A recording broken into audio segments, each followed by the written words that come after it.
Vous avez d'abord travaillé avec le maréchal Mobutu, c'est quoi? Avant de devenir un de ses opposants, vous avez été aussi opposant de Laurent Kabila, aujourd'hui de Joseph Kabila. Comment est-ce que vous comparez les trois?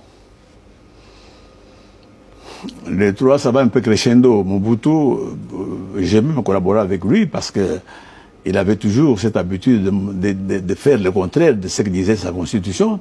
La constitution qui à ce moment-là, qui rédigeait sur le pays, j'y ai contribué pour la rédiger. Elle était très démocratique, elle prévoyait le multipartisme, elle prévoyait tout. Mais dans la pratique, Mobutu faisait juste le contraire. Et c'est ce qui m'a servi à un moment donné de me révéler, de dire non, voilà ce que dit la Constitution, nous devons la suivre plutôt que faire le contraire. Mais quand Kabila, Laurent est arrivé, c'était pire que Mobutu. Là, il n'y a absolument aucune logique. Personne ne pouvait suivre, personne ne pouvait savoir ce qu'il voulait et ce qu'il ferait. C'est pas, de la même manière que son fils aussi, il n'a aucune vision, on ne sait pas demain qu'est-ce qui nous attend au Congo.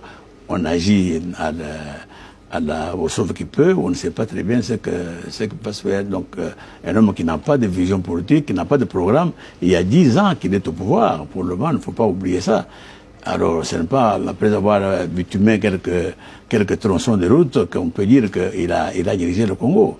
Donc, tout est, à tous les plans, tout est catastrophique. Le plan social, on n'en parlait pas. Les fonctionnaires sont toujours en grève permanente, donc il ne faut pas en parler.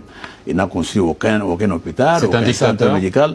Un dictateur, oui, parce que justement, je vous dis qu'il dirige un peu comme son père, un peu à l'arbitraire, sans tenir compte de la Constitution de la République, sans tenir compte des lois.